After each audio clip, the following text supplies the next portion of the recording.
So we got Ben Armstrong up here as a co-host. We got Crypto Coffee. We got Bar Chef of the PulseChain Foundation, and we have Nuclear Herbs, who is the attorney who has been really giving us the education surrounding what has been going on with Richard Hart, PulseChain and HEX, specifically over the last 6 months or so. So just wanted to let everyone, just say their piece and stuff like that before we begin. Hello, welcome, everybody. I would like to say thank you for having me today, Corey. We discussed the space.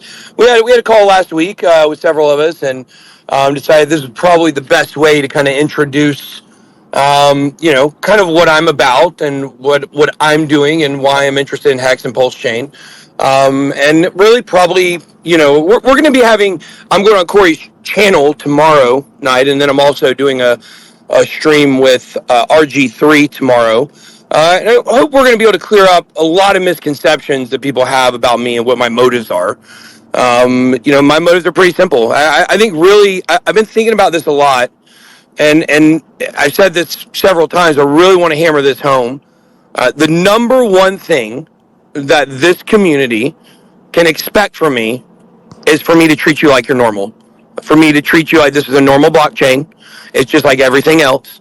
CoinMarketCap and CoinGecko are wrong with what they've done by ostracizing Hex, which is true DeFi, and it's embarrassing. And so I, as one of the obvious mainstream YouTubers in the crypto space, I'm now going to treat you like you're normal, and we're going to cover Hex when it's relevant. Obviously, I'm going to be doing some specific Hex and PulseChain content over the next few months. We do have. My plan is I have a podcast that's going to be coming out. It's going to be called Teach Me How to Hex. And that is going to kick off after the Pulschain conference. I'm going to be going to the Pulschain conference March 6th through the 9th in Las Vegas. And my hope is to have a lot of those interviews live in person. And that's how we'll kick off the show. So, you guys are going to see some dedication to this ecosystem, but I'm also dedicated to other ecosystems too. That's not going to change. I'm not going all in on Hex. That's not the way I operate with my investments or my channel. And a lot of you guys probably clearly know that. So I still like Solana. I like things about it. I like it as an investment. Obviously, I like XRP. I like Cardano. But I'm very interested in what PulseChain is doing as a blockchain, and super excited to find out more and, embrace this community. Yeah, man, I'm really looking forward to it. I know I've spoken to you for almost 2 years now, and we've discussed Hex and PulseChain in New York City together. So I know that you've had an interest and neutral up until now, where it's a positive, neutral standpoint surrounding Hex and PulseChain, and why you've decided to basically really show your positivity surrounding Hex and PulseChain. So it's awesome, man. I'm glad you're here. I know that it's very important for the Hex and PulseChain community to understand that it's a valuable prospect now with as a layer one community, that we all need to be a multi-chain welcoming community, because without that type of notion, we stay stuck in an echo chamber. And I've been saying this for years. I think that's a great point. I think that now with PulseChain really becoming relevant, I think that this idea that only being on Hex and only being on PulseChain, it isn't congruent with the growing crypto ecosystem, really, and kind of the whole point of a lot of these new chains. Have a lot of these omni chains now, like Zeta Chain is a really cool one that's built to connect to any blockchain. It's very interesting. And so, we are moving towards a place where blockchain is going to be more than just one ecosystem. You can have one favorite ecosystem that you love the most, but that ecosystem being able to connect to other ones, kind of like there's a project on Solana. It's called Neon EVM. And what it is it's a project that connects the liquidity of Ethereum to Solana DeFi. And it's like pretty crazy that you can tap into liquidity from another chain to make money on your own chain. And it's things like that are beneficial, DeFi tools and instruments that really we all have to work together on. So I do think, I think Corey makes a really good point here, because I think something that the PulseChain community and the Hex community should really think about is that you guys now, I feel like, are on the cusp of finally being recognized, not just by me as normal, by everybody as normal. There will always be haters. But this is a moment, I think, for the community where it's like, okay, there are some people outside of the community that are reaching in and embracing you guys. I think it may be time to reach out and say, okay, let's embrace some of these other communities as well. And I'm not talking about Bitcoin or me. I just mean any other chain that seems favorable and wants to work. I know there has been a thing in the Hex community that's, Hex or bust. And the reason why is because you guys are all made to feel like your backs were in a corner all the time. And that's why you guys are like, caged animals a little bit. You know what I mean? You guys are like caged animals because people have been taking shots at you for so long.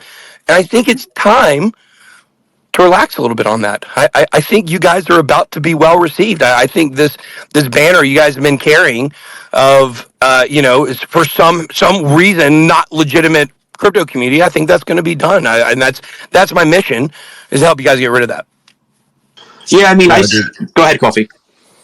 We appreciate you having, joining forces with us. And, I think we do have overlapping incentives, at least currently. And, it's good to see big names like yourself kind of, now that you're a free agent, being able to actually say what you want to say, come over to a blockchain with, 20,000 plus daily active users sometimes.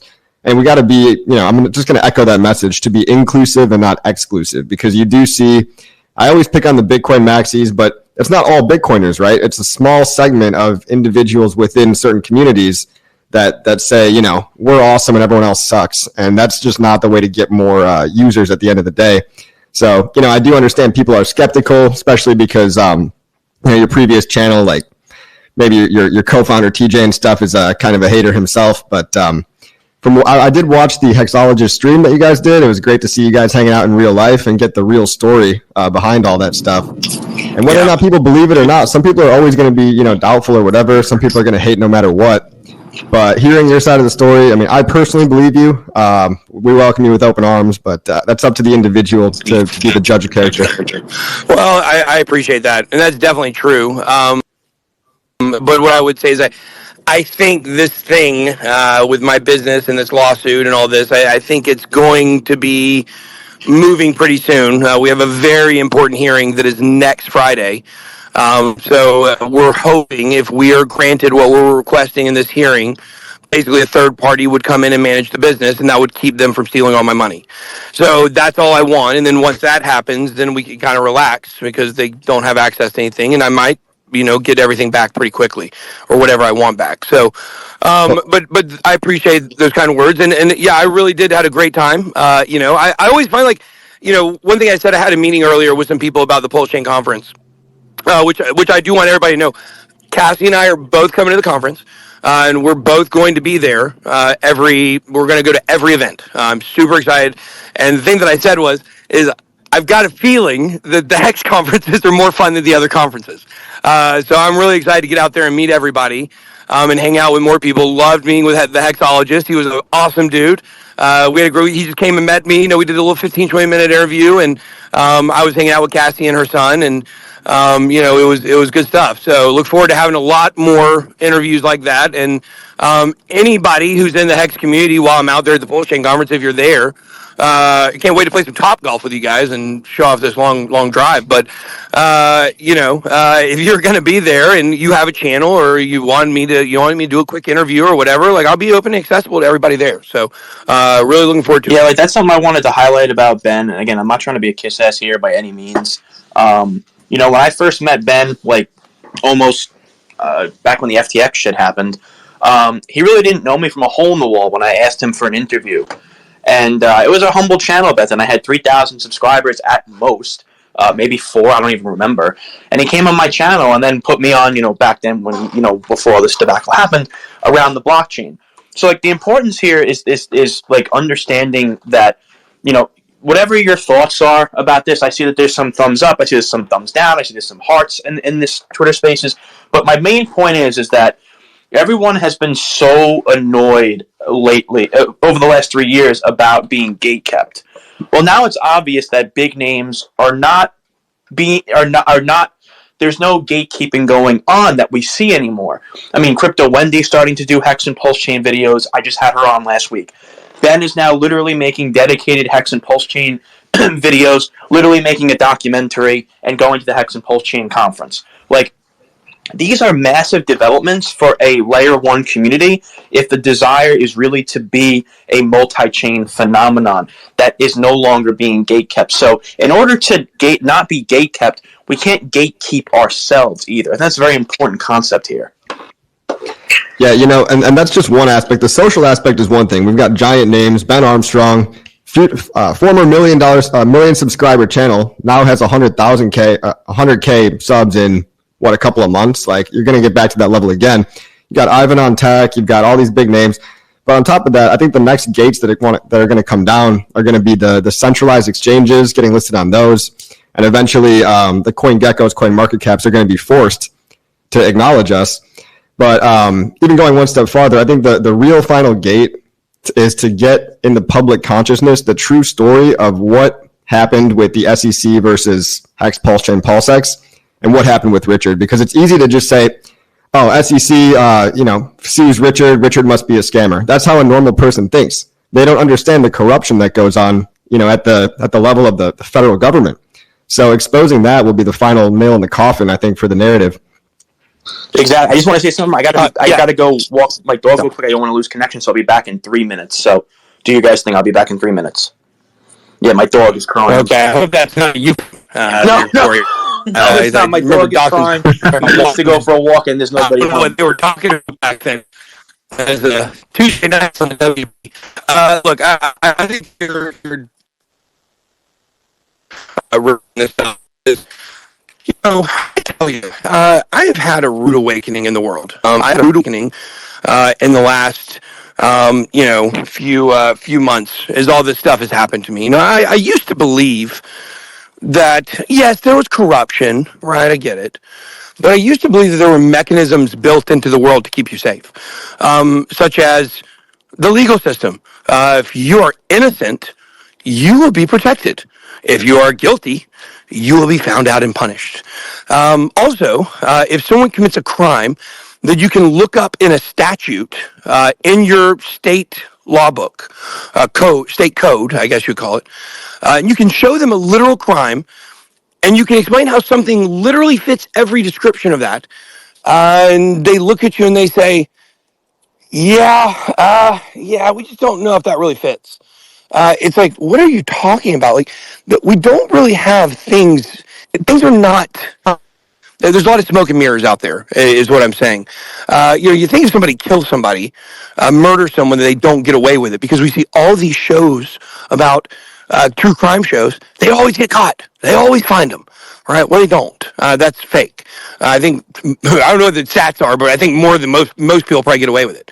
And so my point here is you're right. You hit it right on the head, Crypto Coffee, when you said that most people hear that and they say he's guilty, especially people who already had certain feelings about him. This is the confirmation. You received an SEC letter. You must be guilty, even though, remember, Ripple just beat them, right? So that's not actually what that means. It doesn't mean he's guilty at all. What it means is the SEC has it out for Richard. And the reason why they have it out for him is because he has called them on their shit so many times publicly. And he is in a precarious situation because there's a lot of gray area with securities laws right now. And until those gray areas go away, which I actually don't think they're gray areas. I don't think the judges have actually ruled things that shouldn't be. I think the judges in a lot of these cases, these SEC cases, look, most SEC cases that have been brought in crypto were actual scams, right? Like projects that most of you guys have never heard of. I think Paragon was one of them. Paragon was a project that turned out to be an outright scam. It's just like Centra. If you've seen Bitcoin on Netflix, Centra was one. The SEC's done some good work in crypto. But what happens is they get embarrassed and they look for a big win. So they've been extremely embarrassed by the Ripple situation. And Richard Hart is a big fish. And he's, look, I'm the Wish.com version of Richard. Okay. Like, I wear designer stuff, but I don't wear a Burberry bonnet. Okay. I won't go that far. Richard will. And so, Richard is a character and he is out there, and I will tell you, if you guys watched, that Around the Blockchain episode, that Richard was on my show, if you watch that whole episode, I know a lot of people onboarded onto Hex through that. You will see, if you watch the entire episode, not just the clips that I put out the other day, you will see Richard explain things in ways that make so much sense that it frustrates people. It frustrates people to hear the truth of what he says. And if you think that TJ in that interview was getting frustrated, imagine what the SEC thinks of him. That he literally is saying everything is a Ponzi scheme.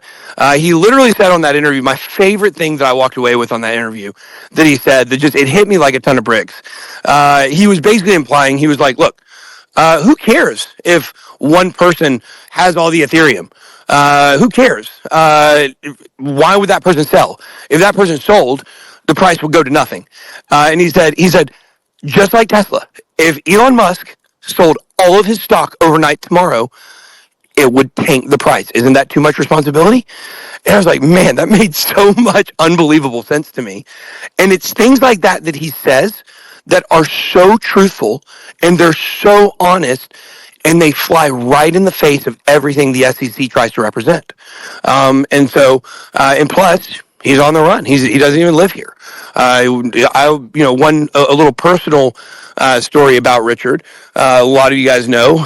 I was extremely honored. Like, I will be honest with you guys. Like, it's a big deal for me that Richard came to America, and I think I was the only person he saw.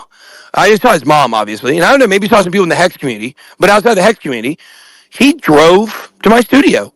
And I was honored, and we went to the weekend concert. We had a great time. He wore a ridiculous red checkered Burberry outfit.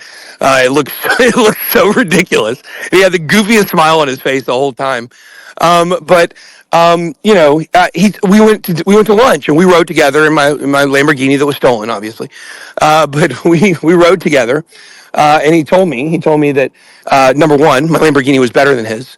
And number two, he told me that, I lost my train of thought. Hold on. What was the other thing that he told me? It was the whole point of the story. He told me that, guys, I lost my train of thought.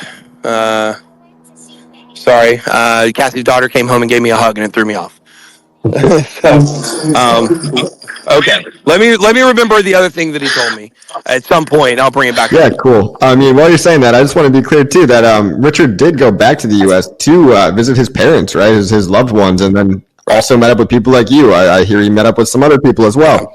So the whole on the run narrative, it's got to be squashed as well. I mean, he's a free man. I remember what I was going to say. I got it. I got my train of thought. I asked him. It was just us in the Lamborghini. We were driving to lunch, and I asked him. I said, Richard, okay, it's just you and me. Where do you live? Like, I'm curious. Like, I really want to know. I'm dying because I have some suspicions. I think I know where he lives. I would never say it publicly, but I think I know. But he looked at me and he said, "No, I don't tell anybody." And I was like, "Man, that's why the SEC wants him right there. They don't know where he is. They have no idea where he is. They haven't even served him in the proper location. Or so we think. Right, and it's just like he hasn't lived in the U.S. for 10 years. Yeah. He hasn't been a resident. So the fact that the SEC thinks they can act with their jurisdiction outside of the USA and like be the policeman of the world, it's disgusting to me. And I'm hoping the truth gets exposed. If the U.S. justice system actually has any interest in exposing the actual truth and the facts, that's kind of our last hope there. Your boy is back. Well, yeah, spoiler alert. When it comes to the SEC, we're talking about their arms. They have very long arms. And I don't know if people really understand how the SEC operates because, you look at these countries and you're like, how in the world is the United States coming after Binance when they're decentralized? Like, they're in Singapore, they're in Dubai, they're in Malta, they're everywhere. But they don't have like one headquarters. How does the SEC go after them? They shouldn't have jurisdiction over other countries. How do they get these to operate? Well, I'll give you a quick answer. I'll give you a quick answer to that. Government. I don't know. What do you call the kind of money that we give like Iran randomly? Government handouts. That's what it has to do with. If the SEC wants to go after a person, let me just break this down. Let's say that Richard was living in Switzerland. For the record, I do not believe that's where he is. Let's say he's in Switzerland, and the United States wants to go after him. They know he's there. They want him extradited so he can face whatever. I don't know if you can extradite on an SEC case, but the point is, they would go to, and Switzerland may be a bad example, but they go to Switzerland, they go to the government, they say, hey, you guys know all that money we give you every year or every month? Just money because we're nice. We're the United States. We give money to everybody for, for some reason. If you don't hand us over Richard or give us access to some way to get to him, oh yeah, I forgot to tell you that money's going to stop. They literally do that. That's literally what they do. That is how the SEC has power over the world. It's ridiculous. They leverage relationships. They leverage. They will even leverage things they know about wrongdoings of like the central banks of countries. Like they're the evil. When the SEC wants to go after somebody, they're going after him completely. I watched a story the other night on Netflix about this guy that had this big scam and he got off scot-free because he had good lawyers, and then the SEC found another way 5 years later to come after him for something totally different, to punish him for the other crime. When they have you on their side, they don't let go. But that doesn't mean that you can't beat them. Richard's in a situation where he can win. There are some people who can't win.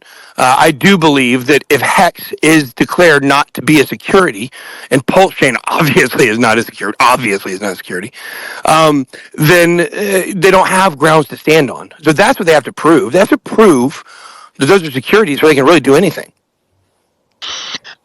I think we have a legal expert. I think that's true.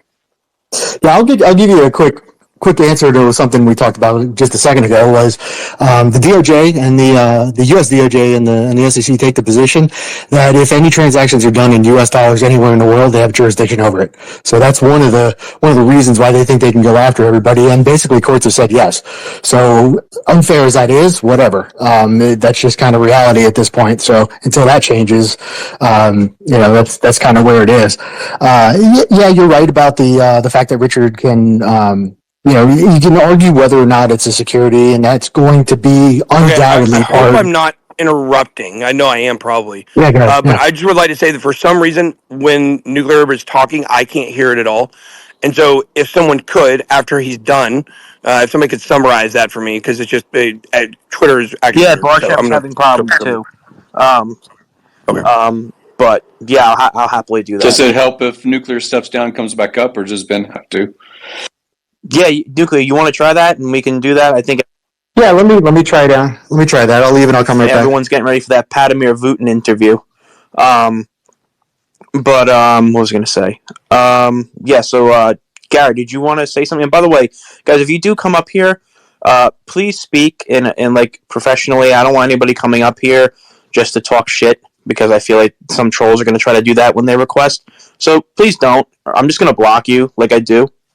Without warning, so please don't. For freedom of speech, or for what? For context? What's up? For context, or for freedom of speech, are you going to block them? Ain't nothing wrong with being a little bit of a tyrant. Gotcha. Gary, what's up, buddy?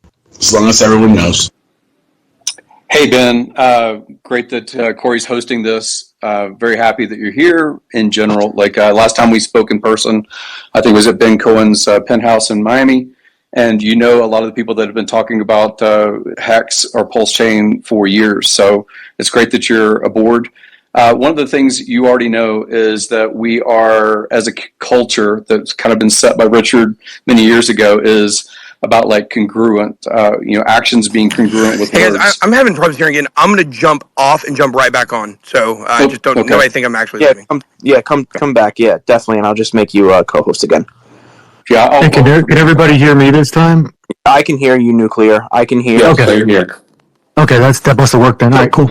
Also, guys, but before he comes back, I just want to say to you guys, Nuclear Herbs and I had a very, very, very important interview where Nuclear Herbs really does but basically dumbs this case to the extent where it's easy for anybody to understand it, whether you have litigation experience or studied it or not. I pinned it to the chat at the top of the nest, where the hell that shit's called, and I would highly implore all of you guys to watch it either on Twitter or X. to really garner an understanding of what is going on with Richard, because Nuclear Herbs has that expertise. So I just wanted to say that as well. And make sure to reach out to me. And I'm also happy to answer questions about it. If you're still not getting something, or you got a question about something, I mean, go ahead and ask me, and I'll do my best to answer it if it's possible. If I can't answer it, I will answer it. Gary, so you can DM me or whatever. Yeah, just be open until Ben comes back. I was going to speak directly with Ben when he comes back. Sure. Yeah, absolutely.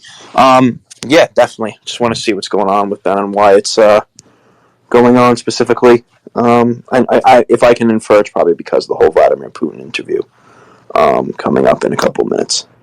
Is the Tucker Carlson thing? I don't think that means it's posted on Twitter. I think it means at 6 o'clock it goes on his website, right? Or is it on Twitter too? I have no idea. It's what I heard. I have not a single clue. Yes, maybe deleting the app, deleting the data too. Like if it's getting buggy and you haven't deleted your data, you might have a couple gigs of junk in there. On the application itself, you mean clear the cache of the Twitter app? Mm-hmm. Yeah, so if you go to like Twitter app, just click like info and then just like delete the cache and cookies. All right, Ben, can you hear us again? Yeah, I'm here. Ben, okay, so it was Gary, then KG. Okay. Hey Ben, this is Gary. What's up, Gary? We've talked a bit last time with Ben Cohen's. Just wanted to say, again, you didn't hear, but appreciate that you're here. I appreciate that you and many of us have been public figures for a long time. And it is, putting yourself on the horizon, so to speak. People take pot shots, people take swings, and they don't really understand, how difficult it is to be a public figure and outside of public figure to talk about cryptocurrency. So I respect a lot of what you've done over the years. Building a channel, building a following, building an audience, catering to some but not all, right? As far as audience build. So I highly respect what you've been able to do. It was cool that you did get to meet Richard on that tour. A lot of us, worked to get that to happen. He did come meet you. He met Jordan Belfort. He met Fresh and Fit. I think also Adam Sosnick from Valuetainment. So there's a lot of stuff that we would love to learn from you about networking, about basically how, if it's not Richard himself, the advocates of the principles we believe in, as far as whether HEX is a security or not is a separate question, but the principles of self-custody, the principles of an L1 being able to permit things of transactions on a blockchain, a lot of that stuff, it is why we're here as far as crypto. We want mad gains and things like that. But outside of mad gains, I think that this is a subculture that's very principled. I regret sometimes some of the swipes that people that have a HEX logo, make at you. I don't like that one color paintbrush is hexagon and it's the open arm welcomed, subculture of cryptocurrency. And then the other side that's also very hostile. So I hope you can help us kind of refine that a little bit better on our messaging. But again, I just want to show support that you're here. It's a good thing that you're here. I appreciate that, Gary. I don't still hold that one comment you made on Twitter against me all those years ago. That was a joke. But look, here's the thing. I think that when it comes to getting people in the community and networking and advocacy, it's all about just getting people to understand the message and mobilizing them and organizing them. And I think that that's something that has been done within this community. This is what this is kind of what I want to say here. Okay, I think that the HEX community, because they've been kicked so much, it's almost turned 100% introspective, where everybody is looking internally at HEX and not looking external, or Pulschain, not externally how it connects to other things and where it fits in the larger crypto ecosystem. And I think that that's the transition that we're going through right now is going to be where Pulschain is a legitimate layer one project completely, and it needs to be recognized as that, and it definitely doesn't need to be excluded from. Look, I can the coin market cap argument for Hex. They have a much stronger argument against Hex than they do against Pulschain.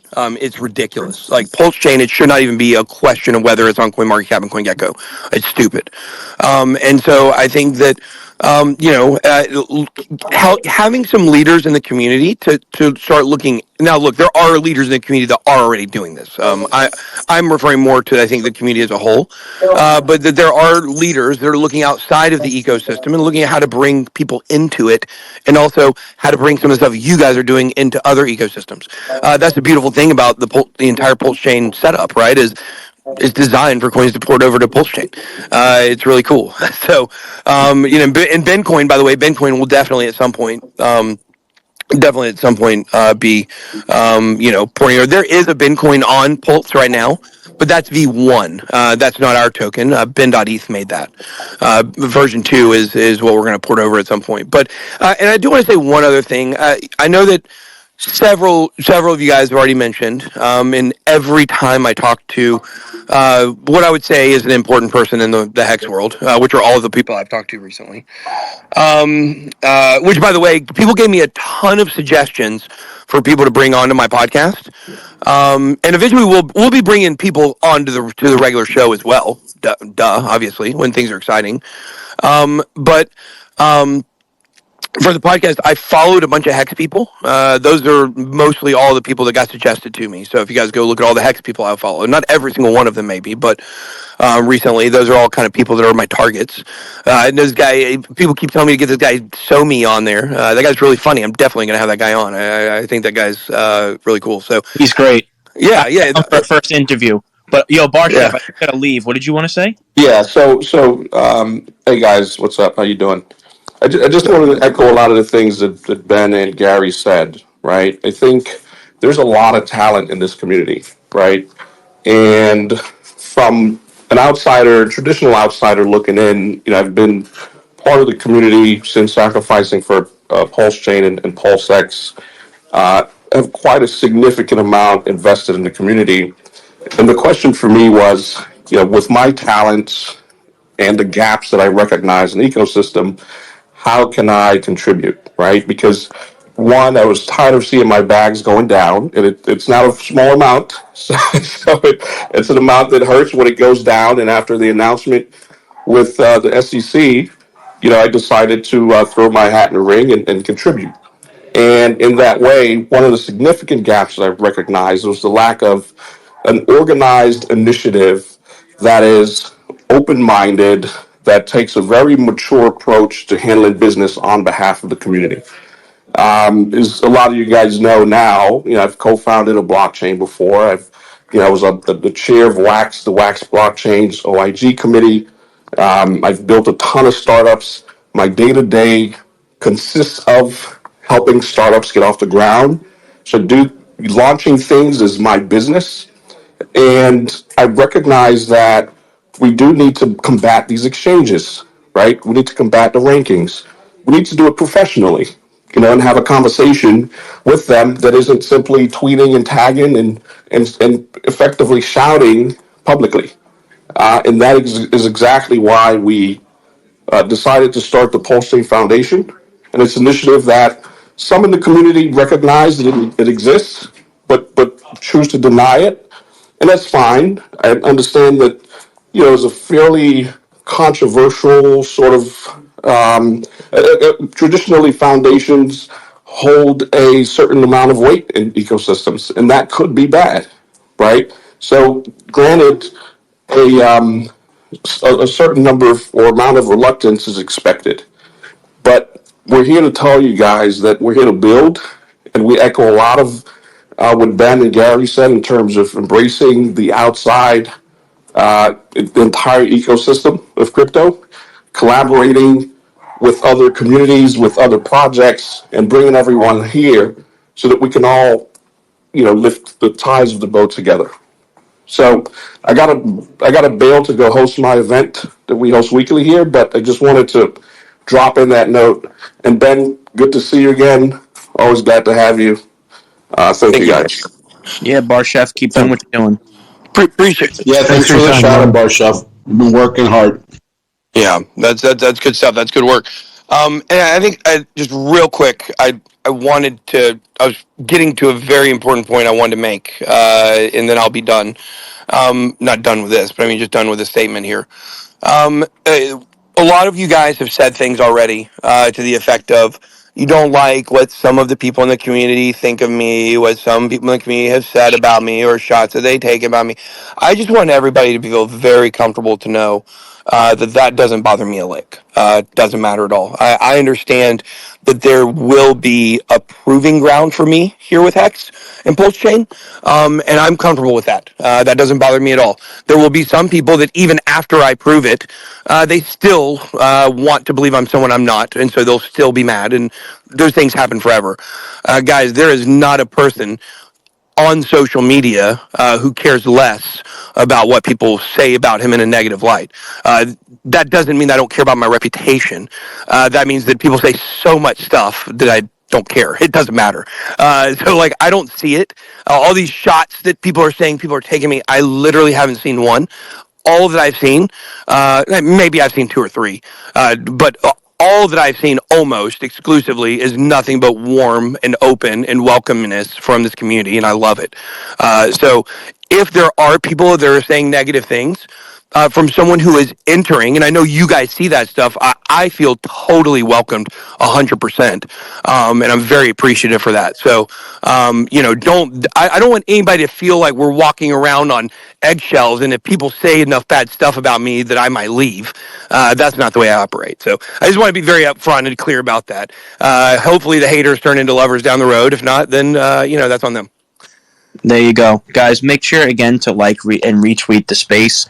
I think this is a very important space to have. Talking about multi-chain growth as a community, I think this is very, very valuable, especially now that this community has been gradually evolving as a layer one community. Even I would even say Richard has been evolving, especially with his perspectives now on third-party projects. Like I've seen, myself and other streamers have been giving third-party projects, platforms on our YouTubes, and I understand why Richard was prudent about a lot of them. They had to prove themselves. I mean, why would you want to have such a prominent name in the space and then put your name behind something that doesn't end up working out? It makes perfect sense for Richard why he would do that. I had a smaller platform. So even, like, Richard has been able to broaden his horizons where he went from a Bitcoin maxi to now with with Hex and Pulschain, talking about also Ethereum, and now he just gave, he talked about liquid loans, he talked about fame, he talked about internet money as of today. I was really glad to see that. That was awesome. So there's kind of a point to be said here about this. So I see that I think KG was next, then Pulp Former, then Identity Block, and then Doctor. So KG, what's going on, buddy? How's it going? Before I get into it, can everybody hear me? Yes. Yes. Yes, sir. Cool. Corey, thank you for hosting this space. Thank you for putting it together. Ben, it's good to virtually meet you. I wanted to come up and introduce myself. My name is KG. I am the founder of InternetMoney.io. We are a complete MetaMask replacement, but we are native to and optimized for Pulsechain. So we've been growing over the last 2 years. We service all EVM chains, but again, Pulschain is our home base. And so I just wanted to put out my statement of availability to you that if you're looking for somebody who's connected with all the builders on Pulschain, we have a builders group. I can connect you with any of the builders that you'd like to talk to. We have a great builder developer community, and we and myself and Internet Money as being we consider ourselves the main Pulschain wallet. That's up for the community to decide if they back that statement. But as someone in that position, I'd be happy and I would like to connect you with whoever you'd want to talk to. Yeah, sure. I appreciate that. Definitely. And it's funny you talk about builders because that's definitely something that, for us at Bitcoin that we're in need of.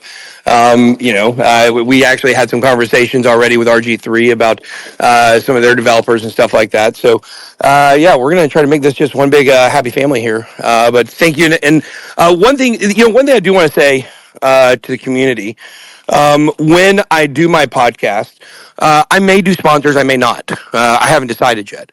But one thing that I do want to do is along with what KG's saying here, is I need to become more familiar with what the legitimate, parts of Hex or the legitimate projects are. Then check out my channel. Yeah, check out your channel. Them all. You have a YouTube channel? Them all. Well, You have a I channel? know. I basically, I mean, I was the first one to interview Maximus Dow, the first one to interview Infinite Money. Yeah. So that's great. I love that. I definitely want to connect with a lot of these people, and I think the one thing for me I've got to be careful of, because I'm so careful about the projects I work with. Work with is not a good word because I don't actually do work with projects. There might be some coins that are going to sponsor my fight, but not anything on the channel. But the fact is that I got to be careful here because there might be some, scammy characters, some sketchy characters that come in and are like, hey, come support my Hex project. And so it's going to take me probably at least a month or two here to get used to what kind of the good projects are and the people behind those projects and what they may be linked to and stuff like that. So I don't know. Is that a problem? I'll be honest with you guys. I don't know. Is that a problem in the Hex community? Like, do you guys have like Hex meme coins that are scams or anything like that? Yes, I would like to say that there's plenty of people that can scrutinize products, protocols, founders, things like that. They do have history here. People at Corey and KG, they're definitely going to be tuned in on those things. There's other communities, there's other parts of our community that really is about security, audited, that kind of stuff, right? As a first, check mark, you want to say, before they will put their own brand equity behind, hosting content and things like that. What I would love to see is you not be the first. I don't want you to see you being the first to review or make content about something that's new to launch on the chain. I would like to say that I'd love you to be the final tier, the final sign off on, hey, the community has looked at this from a security profile, from a custody profile, from has this founder harmed the community in the past, and this is just like a rinsing opportunity.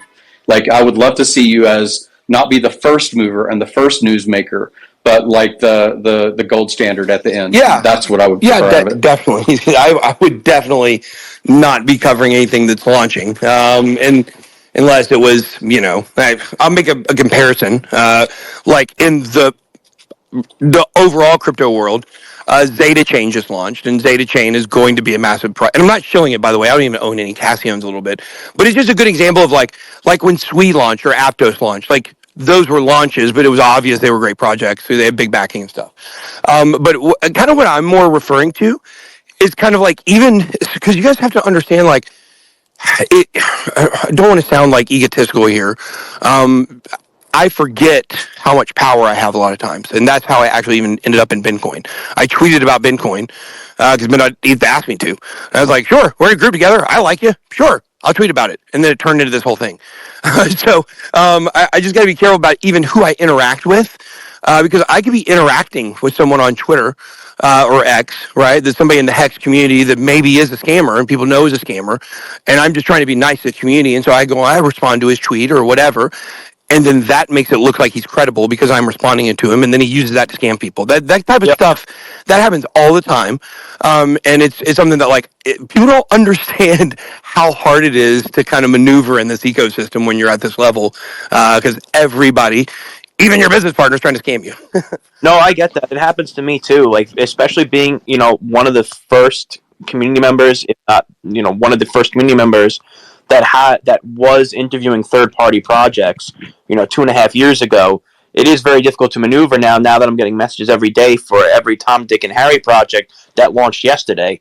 It's not easy to maneuver that, and especially as a young chain. So I agree with you 100%. By the way, KG, actually, that what would really help me is if you could can you send me an invite to the Pulschain Builders Guild? I am actually helping out 2Fux and Tetra, so it would also give me a little bit more of an inclination on legitimacy and what's not, if that's possible. Yeah, I think if you throw Ben a link too, that's pretty much KG. How long have you had that Telegram open? Because like anybody serious that's building on Pulschain, they're already in there. They've been chatting in there for quite some time now. I'd say almost over a year now, perhaps. Right? That Telegram has been open. Yeah, we've been running that group for about a year, and it's not. And yeah, Ben, Corey, I'll get you an invite there. It's not a group. It's not where everybody comes in and shield. It's not a shield group. No, it's, yeah, no. The builders that have been around that have the tenure. Now, just because somebody has tenure doesn't mean they're not a scam, but we are legitimately trying to build a better pulse chain. And Ben, I'll tell you, man, if you let other people run through the door first, the HEX community and the pulse chain community, they're going to let you know what's shady or what's not. And if you're just staying in tune with the overall Twitter space, a lot of it's going to be vetted for Appreciate that. Thank you. Yeah, This allows you.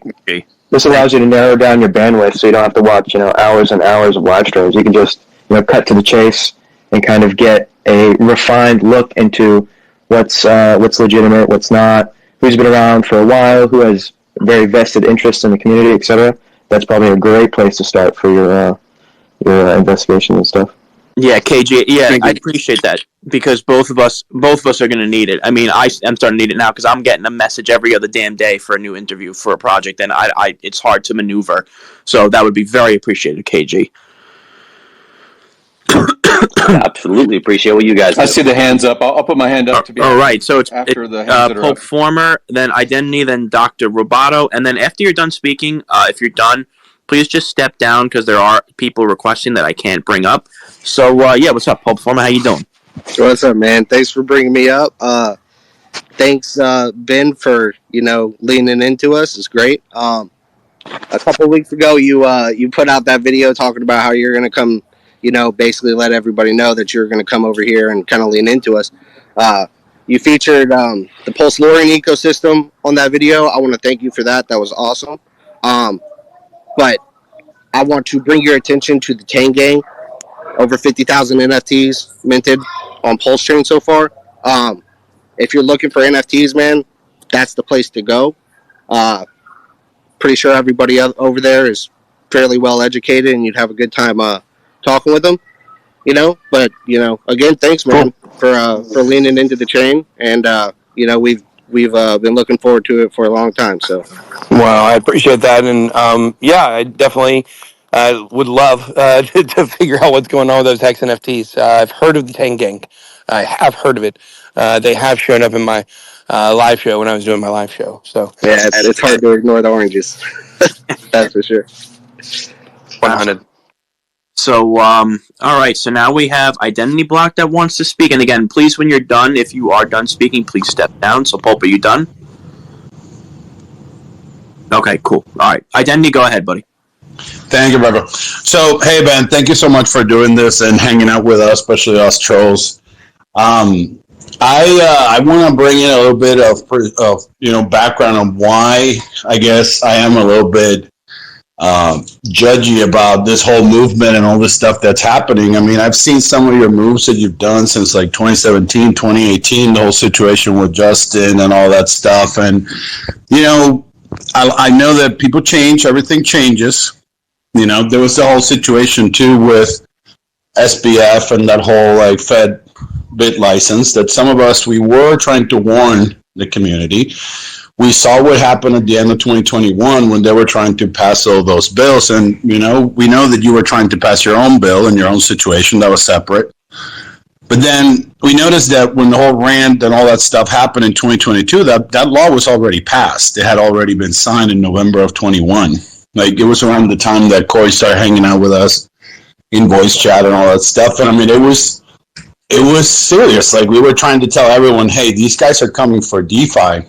And then it seems that the focus was more like, let's fight Sam and all this stuff. And so I guess that's the whole frustration. It was the fact that...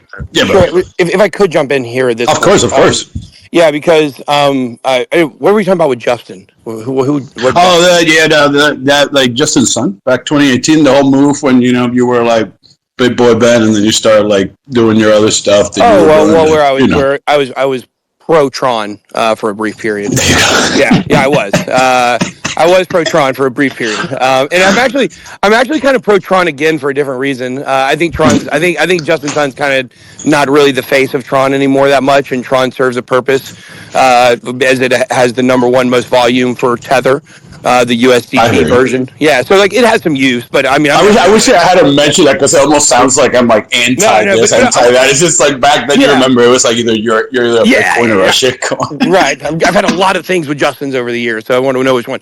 But the thing was, I understand what you're saying, but I just want to really like bring into clarity what actually happened with the SBF stuff. And my bill was going to be a digital asset commission. We were going to have 5 people. 2 of them would be from the CFTC, or maybe it was 7 people. It was 7. We wanted 4 people from the crypto space. We wanted, and then a combination of 3 people that were lawyers, and so it's people from CFTC. Gotcha. And that's what we wanted to do. And so these people would be the people that would create the laws for cryptocurrency. And, we probably weren't going to get 4 crypto people. We might have got 3 and then had 4 spots for the other ones. What happened is we were pushing this bill. We were pushing this bill for a while, and we were getting good progress. Barbara Boxer and Mick Mulvaney were both on our team for this. We had big people, and we were really moving this thing. And we I remember you mentioned Voorhees and everything, so that was huge. Well, we sent it to FTX for funding, and that's kind of what started the whole thing. We wanted funding, and they sabotaged us. They literally sat on our bill and tried to slow it down, and that was when Sam went heavily into the Senate and started pushing for the bill. And so what happened is Barbara Boxer calls FTX like, what are you doing with this bill? And basically they said, oh, actually we're doing our own bill. We want to do a federal bit license. And we want you, Barbara Boxer, to come to our team. We want you to leave what the Big Boy Crypto is doing, whatever. And so they tried to steal her from us. And so she went to the lobbying company. I'll be honest with you guys, I've never spoken directly to her. I have met with Mick Mulvaney before, but I have not ever actually met Barbara. I've never spoken to her directly about this. But she called the lobbying company that we were working with and told them exactly what happened. And that was what started my rant against FTX. That's what started the thing with me and Sam, because he tried to steal my people. And so it wasn't that there was a shift in my focus for what I wanted to do. Sam sabotaged my whole entire thing. He really did. He made it to where what we were doing wasn't even possible because it was going to be his plan, or if his plan didn't go through, it was going to be nothing. And so it was like basically... It seems like that's what it's been, right? Because it's like they haven't approved the stable coin, the 4766, or the one from Warren Davidson, the KYCA, so you're right. Exactly. No, almost none of these things have actually gotten passed. Wow. Yeah.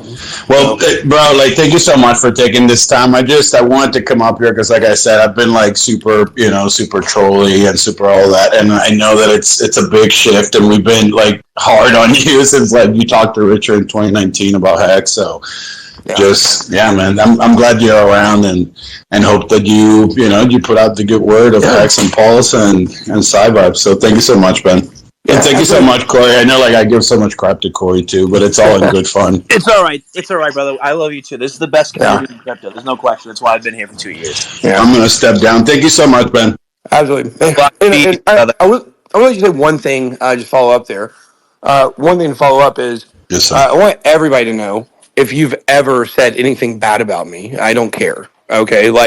I don't want anybody to feel like, if you've trolled me before, that now that I'm on your side, that I'm going to be mad at you, but hold something over your head. I don't keep up with it like that. So when everybody knows, most of my stuff it's funny stuff. And I like that stuff. Yeah, I like that stuff, and it doesn't. I do the same to Richard. So, yeah, cool.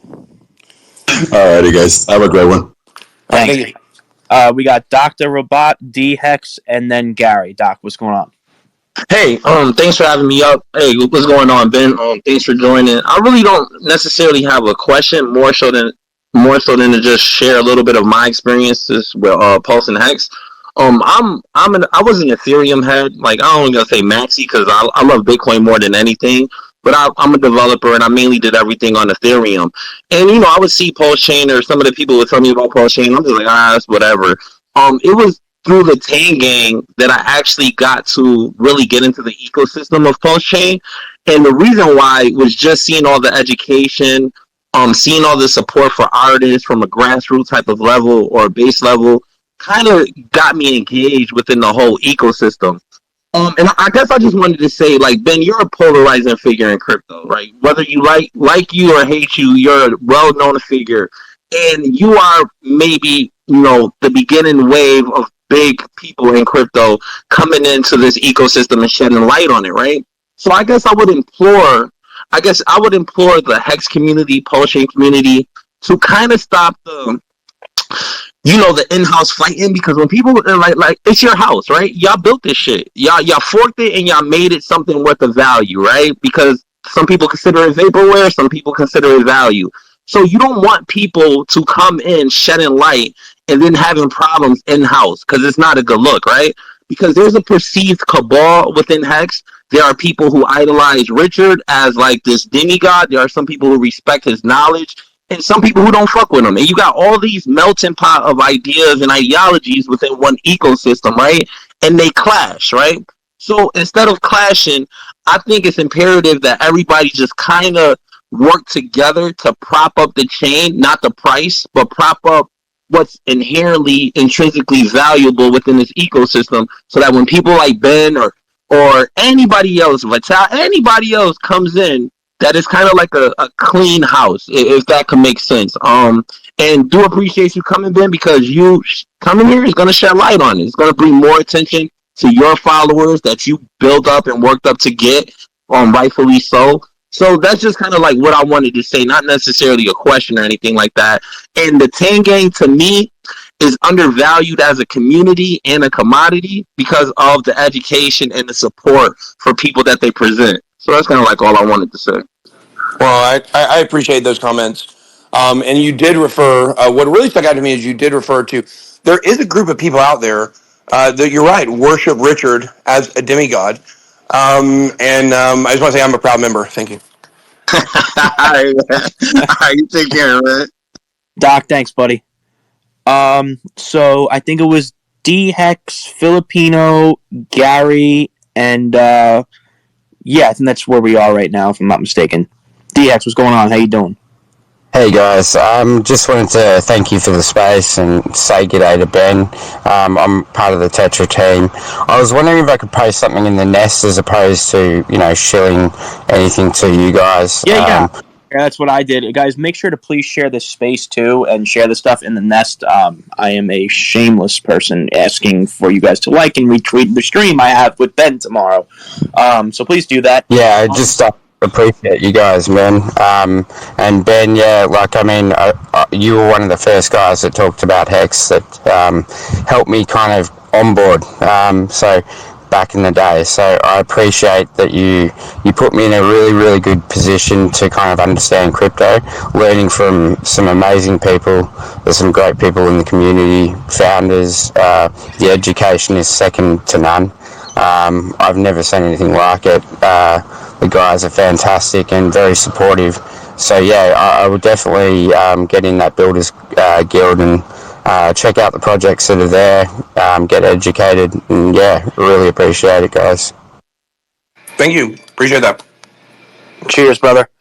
All right, we got Filipino Super Bowl. We got Gary, and that's where we're at so far. Thanks for letting me speak. Thanks for coming in, Ben, and Corey for holding it down in the community like always. Ben, thank you. When I started getting into crypto, maybe 4 years ago, 5 years ago, you were one of the crypto influencers that I pressed the like button and subscribe to, and to move it all fast forward, to know that you're rocking with the Hex community. Thank you. Regardless of, I'm sure you got those a lot today. But my question is, if Richard Hart was here right now listening, what would you want call him right now if he was here listening. I do not like his decision to stop being outlandish with his clothes. Bring back the Burberry bonnet. That's what I would want. No, look, that's a good question. Because I think Richard knows me. I think Richard knows me well, and I think he knows that I really kind of wanted to talk about Hex. But, I mean, look, guys, you got to understand, and you guys are going to get to know me a little bit better than most of you do. And the people who know me that are here, like Corey, will tell you I'm not who you think I am. Like, I'm not. The image that is painted about look, I'm loud. I am loud. I talk a lot. I'm brash. And I'm not afraid to attack people. That's for sure. Which maybe I'm going to stop doing as much. But the point is that, I genuinely do care. And I think Richard knows that. And Richard knows that I mean, we've had conversations when he was here about that. And one of the big, kind of the big thing between me and Richard of disagreement is leverage trading. I think leverage trading's fine. I do it. I've been very successful with it over the years, and that's kind of the one thing that we disagree on. We basically agree on everything else. So I think if Richard were here and he were listening, the thing I would definitely want to tell him, number one, would be, Richard, I would love to get you on my show for us to do another interview, or for us to have a conversation off the record about how maybe I can help with what's going on with the legal stuff. Any message that he wanted me to get out, I would do. So that's what I would say to him. So Awesome. No, I appreciate that, Ben, and I do want to vouch for Ben 100,000% on this respect, because I've actually met him in New York. I've streamed with him. Just a quick story, and then I'll shut up. It'd be like 2 minutes. So basically, the whole FTX thing happened. I made a tweet about Ben, requested if Ben would come on my channel to speak with me. Literally got an interview on the books in a week. Then I asked him if he wanted to do an interview about his book, Catching Up to Crypto, which, by the way, is a fantastic book. And he told me I can interview him live in New York City. Now, there was like 300 people at this at this meetup, so I didn't want to pester him about it. And literally, he came up to me while I was walking up to him and was like, "Hey, we're still doing that interview, right?" And I was very, very kind of bamboozled by that, because it showed a sense of character. Like, I didn't forget my word. There's more. A man's got his word and his balls. So that word was very important. So I've met Ben personally, and I really do appreciate what he's done for cryptocurrency. Took my friend out to dinner, and I didn't know my friend from a hole in the wall, but he brought him anyway. Brought like 15 people. So I do want to say I vouch for Ben in regards to the notion of when he says something, he's true to his word. So I just want to say that. I see that Pulse Domains keeps getting kicked for some reason. I don't know why. So we're gonna go Gary, then Pulse Domains, then Dylan, then Katie, then KG, then Dylan. I think that was the order. If I'm wrong, just say it. Yeah, I just wanted to echo what's been said before. There's different people that have different talents inside of this community. I see that Katie joined the space. I think of her as someone that's crossed different development products. Someone that can speak technical and be a liaison for the community about like what's going on. The same thing with Identity Block that was up earlier. Like, he's been in this community for 5-6 years, maybe longer. Back in the straight days before Hex even had a logo or a name. And, his specialty is, kind of reviewing the tax implication or the custody issues and things like that. So you have a council at your fingertips of people that have network or knowledge that I do hope you leverage. Going it on your own, like there was earlier some other people that have fairly large audiences saying, hey, if I make content about Pulschain, would you guys watch it? Now, we don't need just someone that just has a megaphone. We really don't. I think that there's plenty of people that can step into that role. What we are craving, I think, is someone that is, again, congruent with their words and their actions, and basically hears the the knowledge base that's already here. The people, doesn't matter if they were started 5 years ago, 6 years ago with Richard, it doesn't really matter. If they're an expert in their space, in their niche, inside this culture, and they have the respect of others, again, we're trying to offer that as a resource. Yeah. But glad that you're here. I was going to say on that. The conversation. Yeah, sorry, I don't mean to keep speaking you over. I tend to, that's a habit I have, a bad habit. I'm sorry, everybody. But I think that really what I want to, that's definitely something that I would like, help with. And that is exactly, you just have to understand, like, I want to do this Hex podcast. I'm really excited about it, because it's going to be a vehicle for me to be able to learn all the most important things about Hex and Pulschain from the leaders in this space, the leaders in the people that other people in this community look up to as the leaders. So that's actually like the real reason I want to do this Hex podcast. It's not so I can just put out content. It's so that's exactly what I want to do, is network with all the best people in Hex. And once I get through my list, I think I've got about 20 people. I think that's about what I got on my list. It's about 20. And then after that, we'll see where it develops from there. I could stop it. It might be a limited run podcast where I just do it with all these people and get the knowledge and the information and the networking and put out the content. Or maybe it'd be a thing I continue. Or who knows? Maybe a thing that maybe I would give to somebody else and somebody else could continue. I just don't have, you guys know I'm short on time all the time, but I'm going to give as much as I can. And I think that's, super exciting to do that podcast in order to be able to make these connections. So. Cool. Well, just to help with your efficiency is I'm sure that there's plenty of volunteers. There's plenty that make memes. There's plenty that make videos, walkthroughs. And basically, if you just could incorporate it into your show, then, I think that's useful use of your time. Yeah, I think that's a great idea because one of my goals, okay, so I just gotta say this here. You guys understand, my involvement with Hex, and Pulschain, it will come in waves. It will come and go in waves, because the way that I operate my channel, my business, is I can't 100% dedicate myself to one community. And so because of that, there's times where there's exciting things on the Cardano blockchain. I got to kind of go be over there while that stuff is going on because it's what people care about. But I want you guys to understand that within the next 2 months, I am going to be heavily integrated in this community, period. I'm going to be. I want to be. And the more, I'll be really honest with you guys, this is going to sound cheesy. It's going to sound stupid.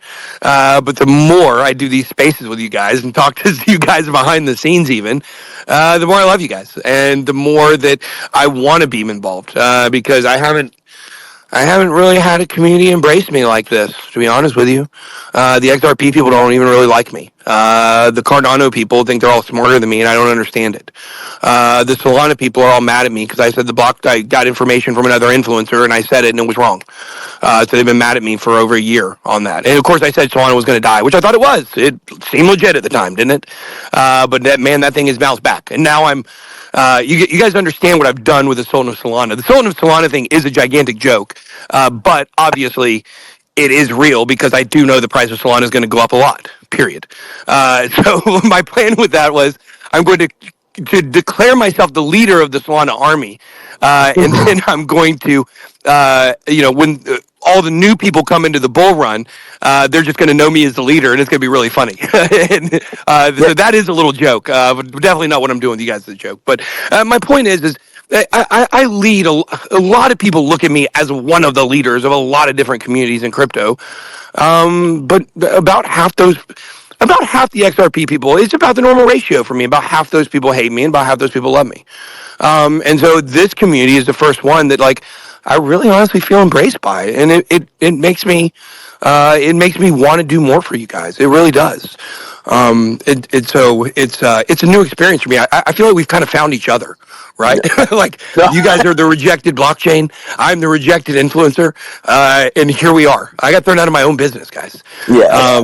So it it feels right. So I think once I hit this Pulschain conference and people actually hang out with me in real life and see how fun and cool I am. I don't mean that like, hey, I'm the coolest guy ever, but I mean I'm just a normal person is what I'm trying to say. I'm just chill in real life. I'm not out. I'm not out ranting when we're going to play Top Golf. I'm not out there ranting because somebody beat me. Like that's not real life for me. Certainly, I do a lot of rants on the show, but so definitely, I'm going to be integrated in this community, and it's going to be fun, and I'm excited about it. And the more you guys embrace me, the more I'm going to embrace you. So I think that's just kind of the way that relationships work. No, I want to bring up that point too. Like for the people who say, "Oh, like you should only be Pulsechain and HEX," but like I've said this many times before that like when you have a content creator that's multifaceted that does Pulsechain, Solana, Cardano, whatever, Chia, Ethereum, XRP, like when they watch that channel, it's a multifaceted channel where if the entirety of the Cardano by Ben, and then the next day he makes a video about, an update surrounding either RH or a massive update surrounding Pulschain in total. Maybe something happens with PulseX or something like that that's positive. It gets eyes from other communities. And I've done... Corey gets it. Corey gets it. This is exactly right what he's saying. I couldn't sum it up better than the way Corey's saying it. You're doing a fantastic job, Corey. No, I appreciate that. Thank you. That's what I've been trying to convey over the last 2 years, that, like, this is how it's better to not be a one ecosystem community. It's better to be multifaceted because then other communities come in with some type of... there's a diffusion aspect to it. So don't be so quick with the pitchforks. If, he does a bunch of Pulschain stuff and then for a month he covers Cardano because there's something to do with like Sunday swap or the CIP 1694 vote happens in Cardano or something like that. So I know KG has to go. So I'm going to have KG speak first. And then we will go to Pulse Domains. And then I believe it was Katie, Dylan, Brennan, and then Crypto Knight. Hey, Corey, I appreciate you letting me jump in line. Thanks for everybody's patience. I did just want to step down and say, again, thank you for the space. Ben, welcome to the Pulschain community. I'm glad you feel embraced. And I do just want to echo what Corey said. Don't be afraid to be a multi-chain guy. That is the crypto reality of the future. And by you doing that, you're only going to bring more eyes onto Pulschain. So not only do I think the majority of us would appreciate that, we would encourage you integrating Pulschain into your multi-chain narrative. So welcome aboard, brother. Look forward to building with you. Thanks, Corey. No problem. Thank you. AG, be easy, buddy. Thanks for coming up here, and congratulations for the shout out for RH today. It was well deserved, and I'm glad it happened now. God bless. No Thanks, problem. brother. All right, so we have Pulse Domains, then Katie, then Dylan, then Brennan, then Crypto Knight. What's up, everyone? Hey, what's up, Ben? Great to meet you here. And I just wanted to touch on a couple of points that have been, said in the group, and also double down on some others. I think number one, and for those who've been in the Pulsechain HEX community for quite some time, the community overall experienced a little bit of PTSD due to constant gatekeeping and new individuals entering the space and abusing and extracting value. So don't take this please don't take this personal when you see comments and so on. And I know you mentioned you don't take it personal, but it's not coming from a perspective of something against you. It's mainly just like a pattern that we've seen in the past. And a lot of folks experience PTSD.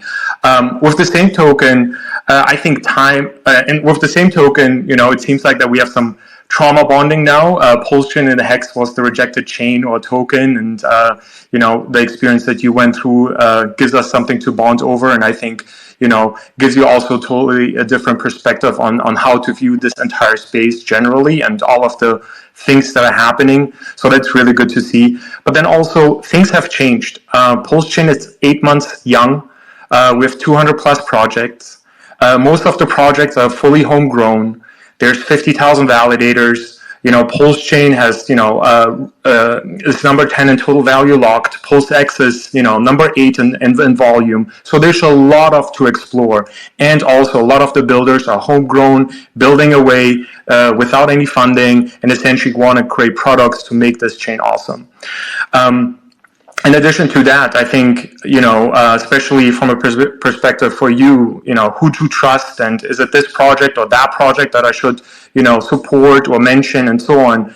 I think you're currently surrounding yourself with great people, be it Corey, be it Gary, be it Katie, be it RG3, and many, many others. Those individuals really have the best interests in mind for the entire community, have been around for a long time, and know the good, the bad, and the ugly. Right, so I think you're surrounding yourself with the right people is a really great first step. And then I think also something that the entire community, at least from our side, we would really appreciate. You provide really valuable insights from an outsider looking into Pulschain, looking into the builders. Right, you're covering all of the chains. You know the strengths, the weaknesses, and so on. And I think one question, and that I would close up with, is what is your perception? How can we, as a community, as leaders in the community, as builders in the community, build more bridges, but then also shift the perception of Pulschain in its entirety around? Yeah, I think you just hit it head on, and I think really, I don't know if people are going to love this answer. But I think the key for Pulschain is to separate from Hex. And I don't mean separate I just mean in marketing, it stands independent. It doesn't need Hex. And I think that's the way that we start changing this entire narrative. That's the path. That's how we do it. You separate Pulschain and you get Pulschain seen as independent, not attached to Hex. That makes all the people who are the haters of Hex have to start saying, okay, well, listen. Okay, Hex obviously is a scam. Duh, everybody knows that. But okay, well, they made this other chain. I guess it's permissionless. It's open source. It's not certificate of deposit. Obviously, Richard was scamming with that. But this, and it was built by developers. Richard, I don't know if they're the same people. Okay, but I guess it's legit. Okay, this Pulschain is legit. And so what happens is once people start recognizing and realizing that Pulschain stands on its own, okay, now the look back in retrospect towards Hex and saying, okay, if this guy built Pulschain and it works and it stands independent and it's open source and permissionless, and he also built Hex, and those people made a lot of money, and people still like it. And I don't know what's going to happen with the price this year. I've got a price prediction video coming out next week.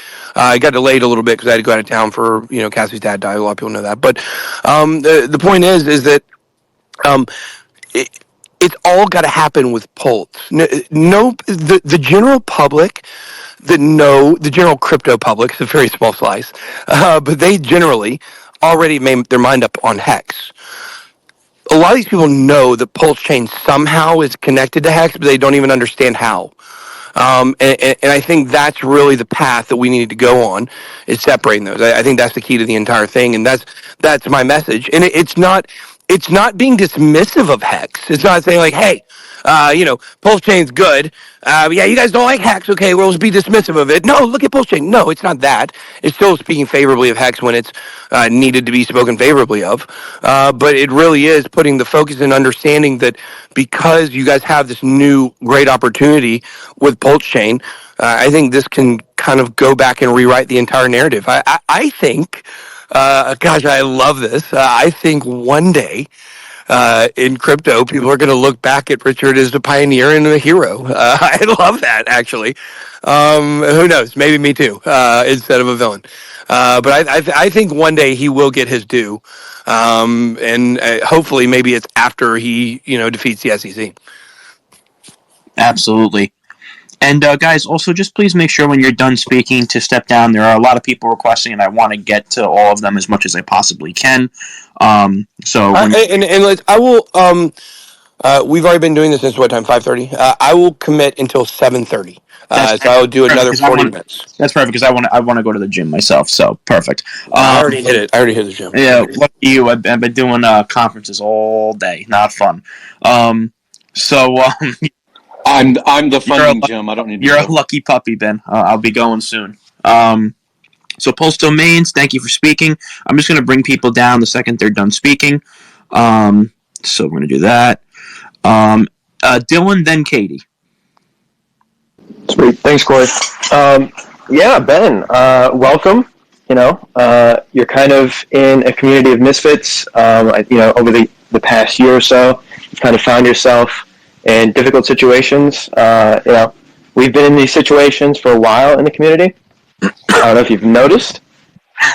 But yeah, I just want to say welcome. And you mentioned leverage trading earlier, and I just wanted to bring you to light of the products that we got on Pulschain that involve leverage, like liquid loans, which deals with stable coins and borrowing against your Pulse.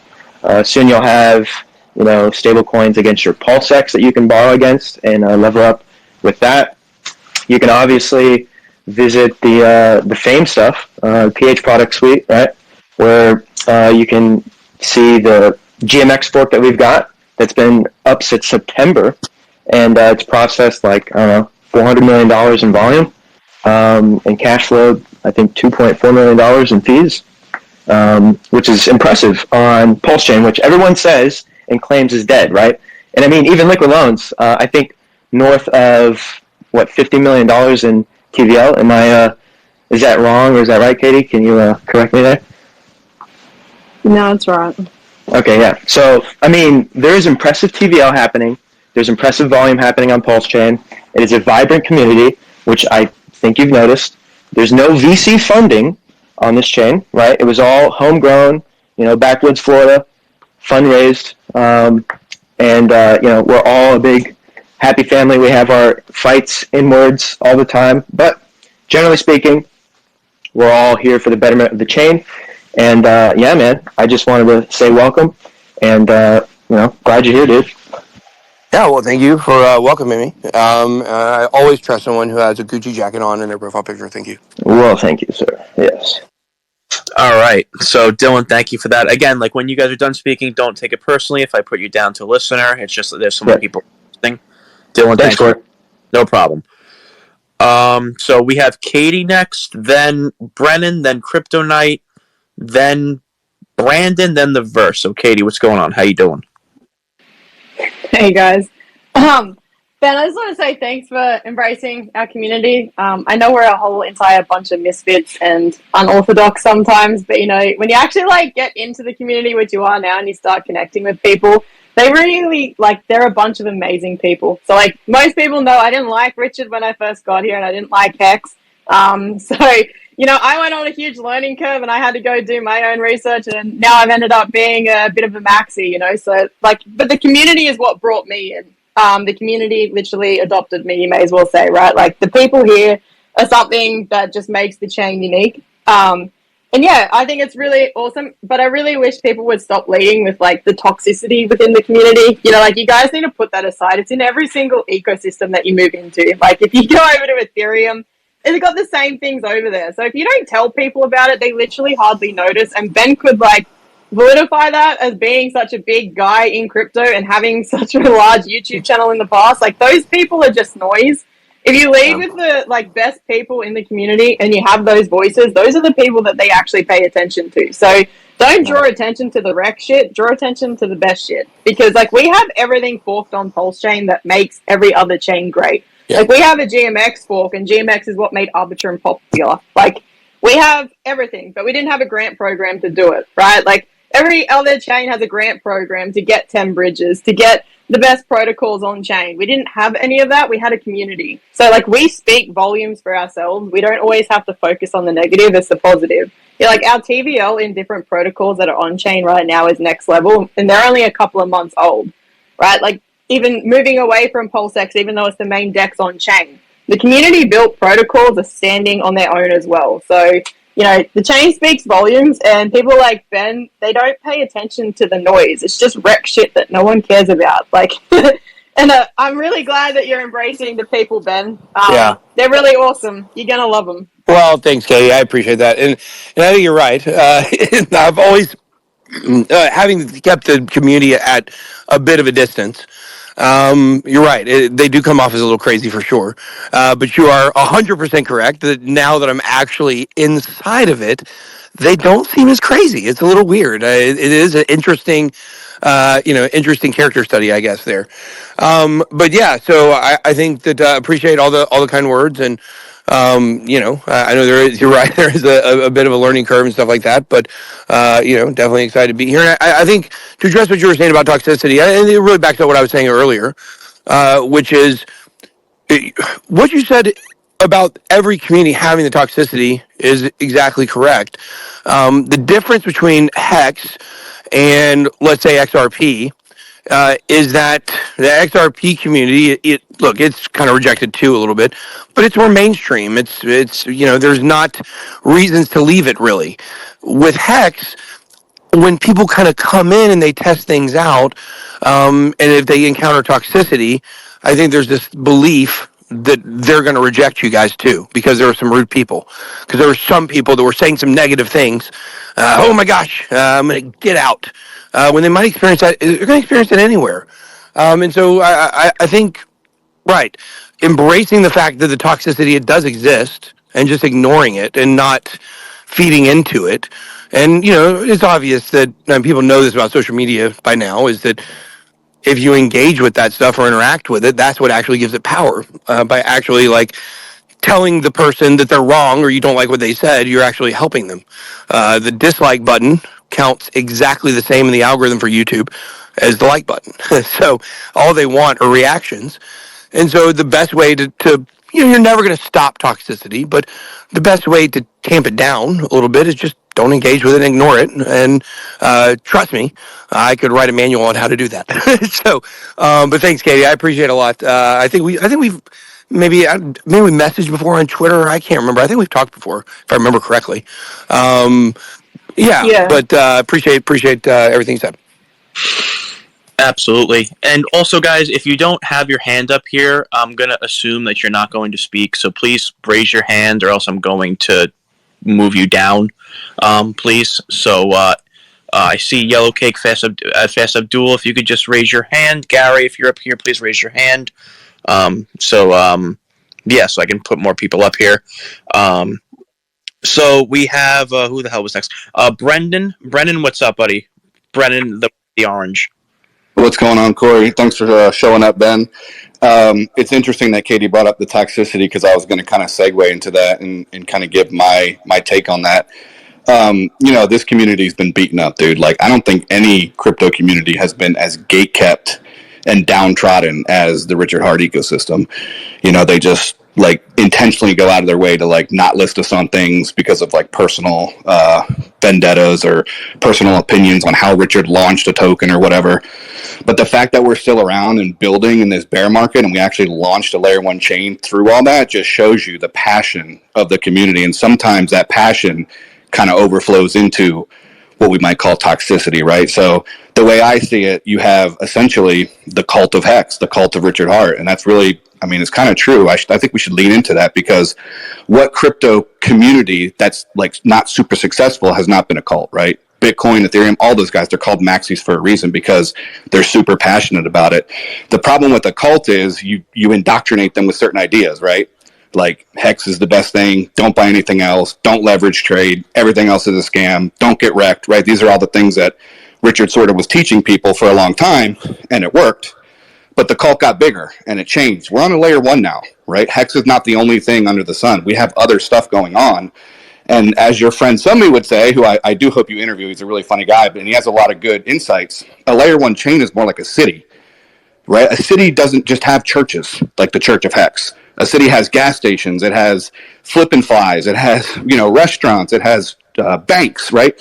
Everything needs to be there so that when people come over, they can do what they want to do, whether that be mint NFTs for super cheap, leverage trade, take out loans, whatever they want to do, they should be able to do it at the city, or else it's not a very healthy city, right? So to me, and what I want to say to you is, as much as we're giving you advice, I think your experience comes into play as well because you've been in other communities and you've seen how they grow. We need help too of how to like sort of break out of just being a like a one token ecosystem into a fully fledged, layer one legitimate chain. So, I mentioned that cult thing and that indoctrination. You can kind of see it even from Richard, right? We are literally reprogramming ourselves in real time. Richard, for the first time ever, is tweeting about projects that have launched on his blockchain. And this just started happening within the past few weeks. That is a signal that the cult is changing. We're updating our doctrine, Old Testament versus New Testament. It's time to get bigger, right? So you're going to see some toxicity. You're going to see some people who, hey, listen, I have a ton of hacks. I love it. But I'm not going to I'm not going to shout down people who buy other stuff or who like other tokens that have nothing to do with Hex on PulseChain because I understand that if you're in the city, it's good for all of us, right? So part of that cult is us getting reprogrammed and sort of like changing our worldview. It's taking time. There's a little bit of toxicity going around, like Katie mentioned, but ultimately I think you're seeing it happen in real time, and I think everybody eventually will come to the conclusion that it's better for all of us if we just lean into everything that we can offer, not just the Richard Hart coins, which we all love and will support anyway. Thanks, Ben. Yeah, I think that's good. I think that city analogy is good. I think of it kind of the way I think of blockchain. I think of individual blockchains as app stores. That's what I think. I think right now Ethereum is Apple, and I guess Solana right now would be Google. I guess you could kind of say, or the Android store or whatever. That's and if you think you can break that down similarly as well, because you can say, okay, well you have games over here. Okay, over here you have financial apps. Over here you have social media apps. So it kind of fits kind of the same narrative too. And I would like to say, and I understand that there's going to be a lot of people, probably the majority of people, are not going to get this. But when you do talk about cults and everything's a cult, I would like to point out that I do think that Richard is my twin flame, and I am the divine masculine. Thank you. All right. Okay, that's from a documentary on Netflix. Okay, anybody who's seen that documentary on Netflix is going to get that, and that joke's going to be really funny. If people get it, it's hilarious. I understand if you don't, it sounded weird. There you go. Look it up. It's a really good documentary. You guys should all watch it. All right. So, Brendan, thank you for that, buddy. I'm going to remove you now. I'm almost positive Crypto Knight was next, then Brandon, then Captain, then The Verse, then Fane, then Top Gun. So, Crypto Knight, how you doing? What's going on? Hey, what's up, guys? First of all, what's up, Corey? Thanks for the opportunity for talking. Welcome, Ben. First of all, I'm a huge fan from the beginning. Since I saw you, people that hate you follow you anyway. People that likes you follow you anyway, because they want to know what's going on. Just want to say, I saw you using my site. We are the founders of How to Pulse and NFT on Pulse. And I just want to tell you, a lot of people say here, a lot of good things, and I'm with them on everything. I just want to add up to it that if you need any type of content, you're about to stream something or need a review about a project, you can always reach out because we're doing this research on Pulschain with the How to Pulse site, so we can align details. That will you have the full info. Sure, appreciate that. Thank you. Cool. And that's it. Welcome. Thank you, Crypto Knight. So I know that Moon King has to leave in 5 minutes, so forgive me, but I'm gonna let him go because he has to leave, so I'm just gonna let him speak first. So go ahead. Thank you, Corey. What's up, Ben? What's going on, man? How you doing? Good, bro. Chilling.